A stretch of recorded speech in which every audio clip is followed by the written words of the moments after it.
कल जैसे ही वीडियो खत्म हुआ, हमास ने मिसाइल स्ट्राइक कर दी और एश्कलोन और अशदोद, जो दो शहर हैं इजराइल के, उनके अंदर रॉकेट गिरे। यमन से जो रॉकेट मारे जा रहे थे, जो पिछले कई दिनों में मारे गए, उसमें काफी इंटरसेप्ट हो रहे थे, लेकिन हमास ने 10 रॉकेट मारे और 5 उसमें निशाने पे लगे। अमरीश मिश्रा स्पीक्स में आपका स्वागत है। जैसा कि मैंने पोस्ट में डाला था, मैं ट्रैवल कर रहा हूं और ये वीडियो थोड़ा शॉर्ट हो सकता है, थोड़ा शॉर्ट रहेगा। और इसमें देखिए, आपको देर से अपलोड मैं कोशिश कर रहा हूं 10 बजे तक अपलोड हो जाए, लेकिन मैं जब अभी रिकॉर्ड कर रहा हूं तभी देखिए 9:15 बज गया है और मैं दूसरे बहुत लंबी फ्लाइट से यहां पहुंचा हूं और बहुत सारी दिक्कतें हैं। तो ये देखिए, मैं आपको इंफॉर्मेशन देने के लिए ये वीडियो, ऐसे आज मैं वीडियो नहीं डालने वाला था, लेकिन मैंने सोचा नहीं, इंफॉर्मेशन मैं दूं, क्योंकि कल बहुत ही महत्वपूर्ण जो ग्लोबल एक स्ट्राइक की कॉल हुई थी, उसका आज क्या असर हुआ, ये लोगों को बताना बेहद जरूरी है। किस तरीके से वो कोने कोने तक दुनिया में वो जो कॉल थी वो पहुंची, जो जिहाद की कॉल थी उसका क्या हुआ, और उसके साथ साथ जो गाजा में डेवलपमेंट्स हुए वो क्या थे। तो देखिए, सबसे पहले जो हमास ने रॉकेट मारे, वो बकायदा जो इजरायली कैमरों ने जो पकड़े हैं, सबसे बेहतर तरीके से वो सामने आए। मैंने अपने टेलीग्राम के चैनल पे, अपने एक्स हैंडल पे वो वीडियोस डाले थे, कल ही मैंने रात में डाल दिए थे, और आज मैंने काफी स्ट्राइक्स के डाले हैं जहां जहां हुए। हालांकि मैं जितना डालना चाहता था उतना नहीं डाल पाया, क्योंकि काफी टाइम ट्रैवल में निकल गया। अभी देखिए, जो हमास ने रॉकेट्स मारे, उसमें 7 इजरायली घायल हुए। 7 इजरायली बुरी तरह से घायल हुए, उनका इलाज चल रहा है अभी तक। ऑपोजिशन चढ़ गया है। ऑपोजिशन ने कहा कि नेतन्याहू हंगरी गए हैं, अमेरिका गए हैं। आज अमेरिका से ट्रंप से मुलाकात भी हुई, उसके बारे में भी अभी लेटेस्ट प्रेस कॉन्फ्रेंस, शायद किसी ने बताया भी नहीं हो, अभी प्रेस कॉन्फ्रेंस हुई है, उसके बारे में मुझे एक इंफॉर्मेशन मिली है, मैं उसको आपसे शेयर करूंगा। तो अभी देखिए, जो पूरी एक सिचुएशन है, जो हमास ने देखिए कल दिखा दिया कि 550 दिन हो गए लड़ाई के, 550 दिन हो गए ऑलमोस्ट 7 अक्टूबर से। और उसके बाद जो 18 मार्च से इजराइल ने डिक्लेयर कर दिया था कि अब तो पूरी तरह से हमास बिल में घुस गया है और हम बम्बार्डमेंट कर रहे हैं, और कर रहा है वो बम्बार्ड। 1000 से ऊपर सिविलियंस मारे जा चुके हैं। आज नासिर हॉस्पिटल में एक जर्नलिस्ट ऑलमोस्ट जिंदा जल गया, मतलब उसको इस तरह से जो टारगेट करके मारा है इजराइल ने। आज भी देखिए, करीब 31 civilians have so far lost their life. लेकिन देखिए, बात क्या है, बात यहां पर यह है, वही बात आ जाती है, मैं उसको फिर से एक बार दोहरा देता हूं कि हमास एक सैनिक रणनीति पे काम कर रहा है।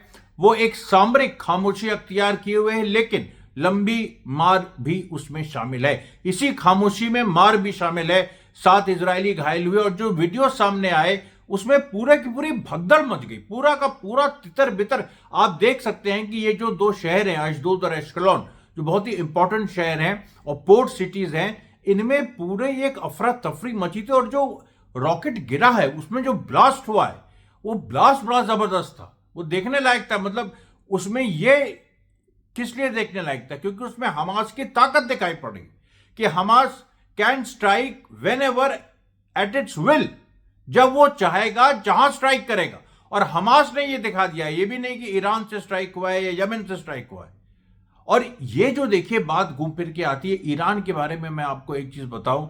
ईरान को लेके आज जो नेतन्याहू और ट्रंप की जो प्रेस कॉन्फ्रेंस हुई, उसमें दोनों ने ईरान पे अटैक किया। लेकिन आपको पता है, ईरान के बारे में जब एक किसी दूसरे वॉशिंगटन के ऑफिशियल से पूछा गया, तो उसने कहा कि व्हाट मतलब जो दिख रहा है वो है नहीं, what appears is not true. So इसका मतलब क्या है? इसका मतलब यह है कि एक ट्रैक 2 डिप्लोमेसी ईरान को लेकर चल रही है। नेतन्याहू ट्रंप की तारीफ करते नहीं थक रहे थे, लेकिन उस तारीफ में आपको एक चिरौरी दिख रही थी, एक चिरौरी विनती दिख रही थी। ऐसा लग रहा था कि वो ट्रंप से कह रहे हैं कि सबसे अच्छा दोस्त अमेरिका का, सबसे अच्छा, इसने ये कर दिया, इसने वो कर दिया।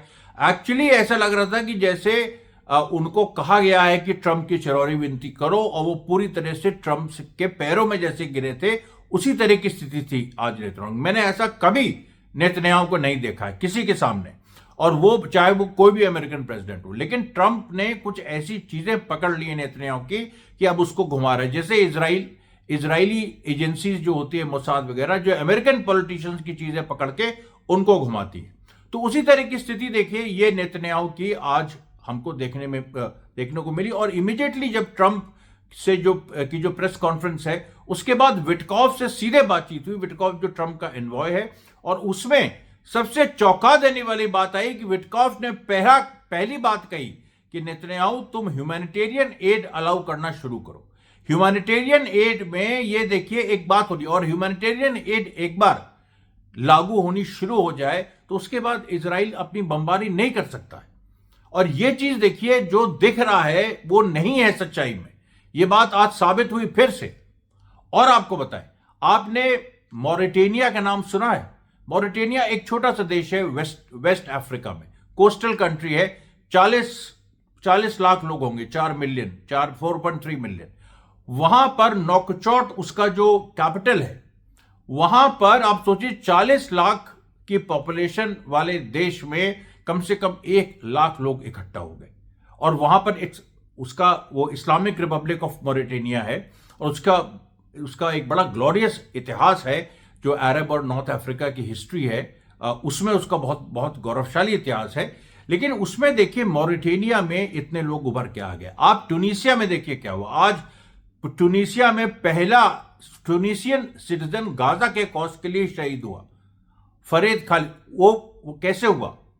एक फरेद नाम का लड़का, वो पैलेस्टीनियन झंडा सबसे ऊपर ट्यूनीसिया के कैपिटल ट्यूनिस में सबसे ऊपर फहराने की कोशिश कर रहा था, और वहां से वो गिर गया।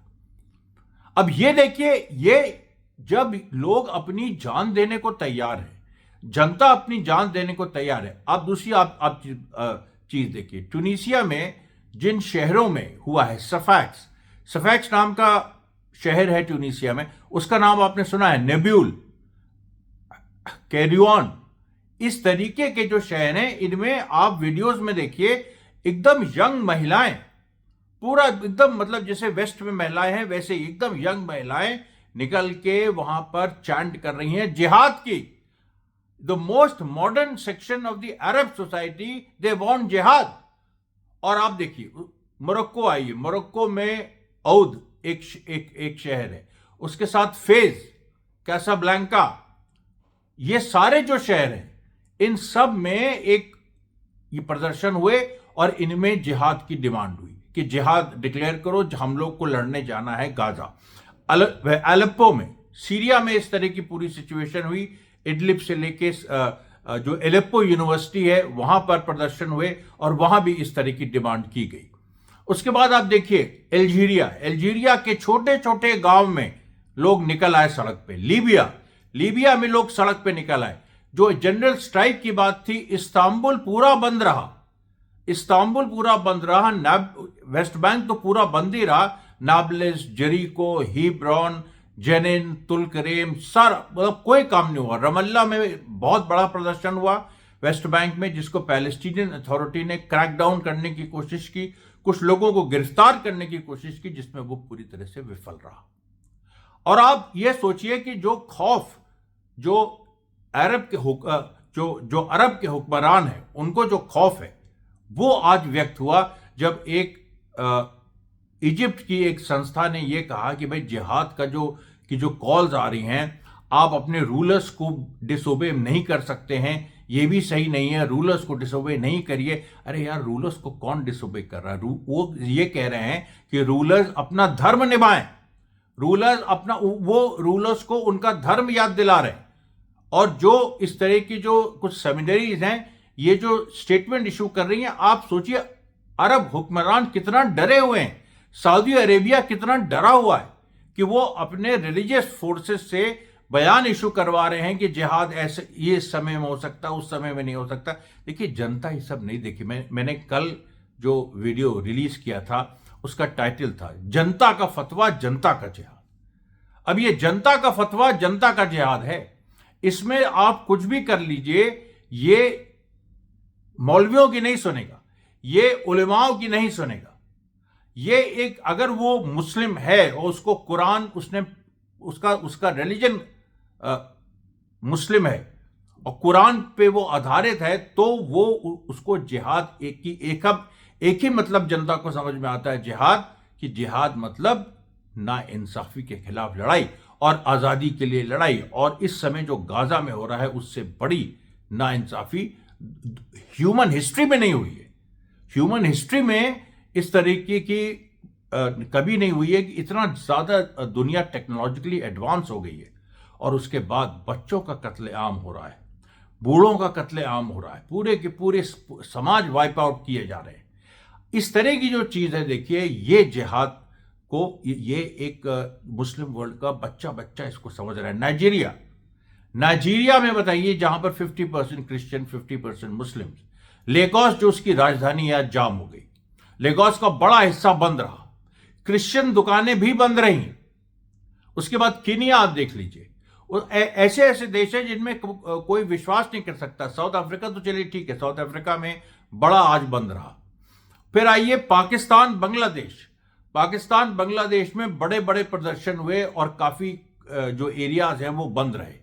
बलूचिस्तान जहां पर इंसर्जेंसी चल रही है, वहां पर देखिए, ये गाजा के मुद्दे ने, जो एक तरफ पाकिस्तान का पंजाब है जहां के लोग सबसे ज्यादा पाकिस्तानी आर्मी में हैं, और बलूचिस्तान में इंसर्जेंसी चल रही है, और काफी वो जो पाकिस्तान की आर्मी है उसमें क्या कहा जाता है कि पंजाबी सबसे ज्यादा हैं और वो बलूचिस्तान पे जुल्म करते हैं। जो भी सच्चाई हो, मैं उस पर कोई अभी वीडियो नहीं बना रहा हूं, तो मैं उसमें कोई पक्ष विपक्ष की बात नहीं लूंगा।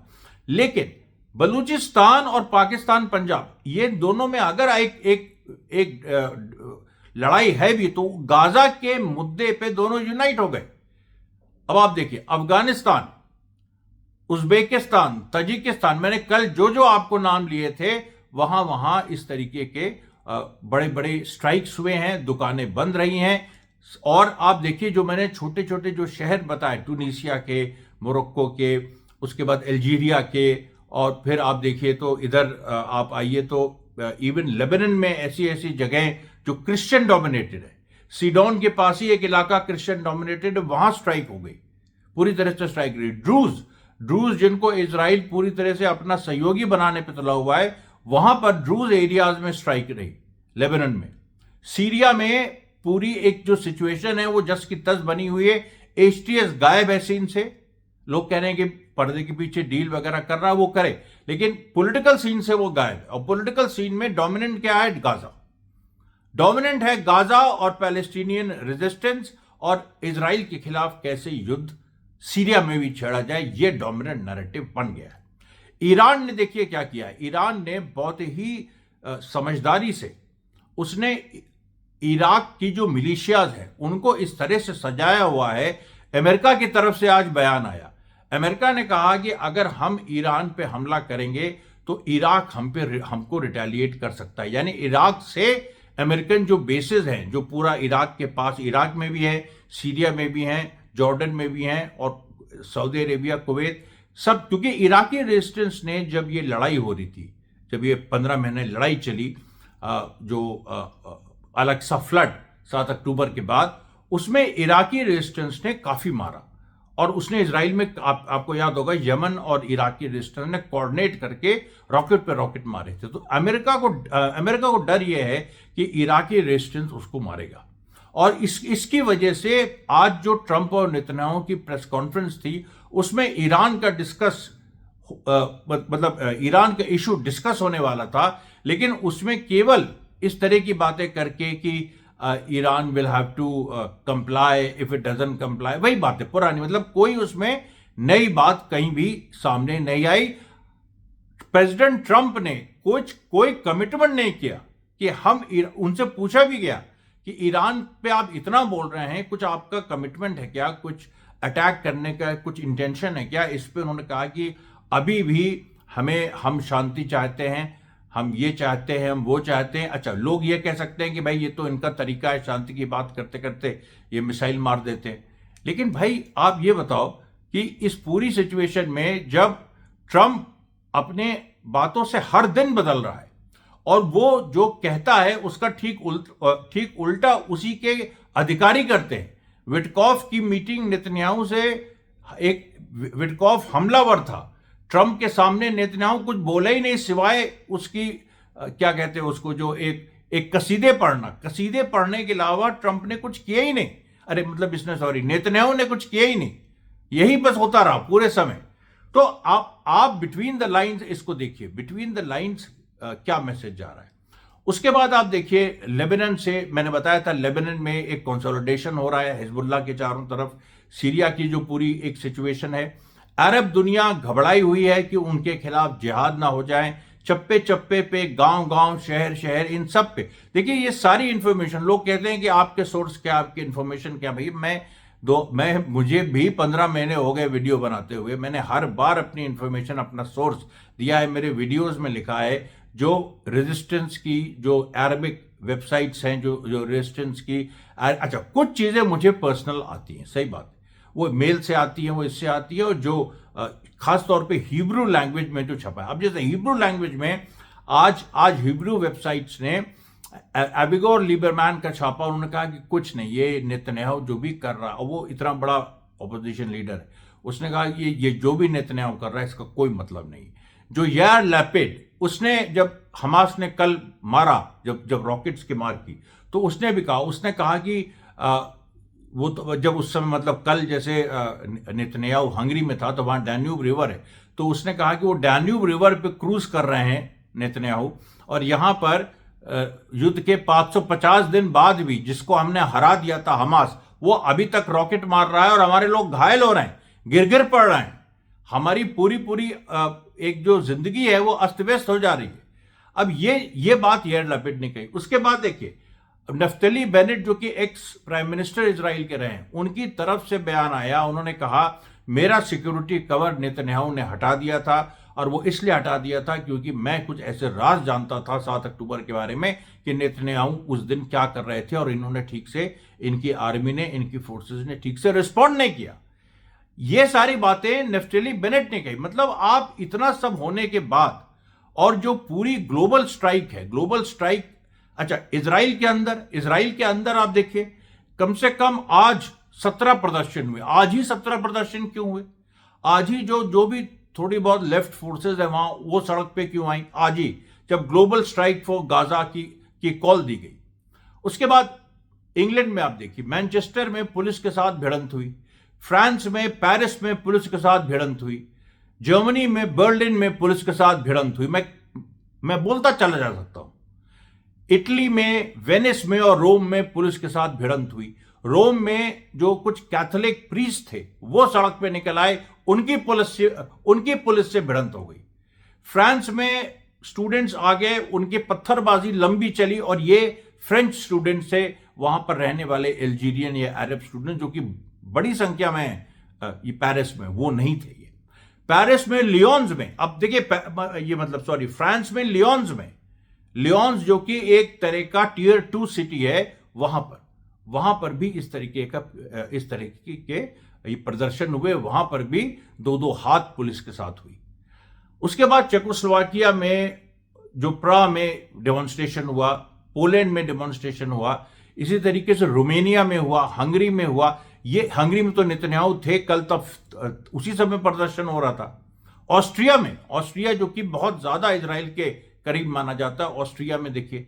अब ये जो पूरी एक सिचुएशन है, अब ये देखिए, अभी आज जो है, जो मैं इसको सम अगर करूं तो स्टूडेंट्स और वो लोग बाहर आए।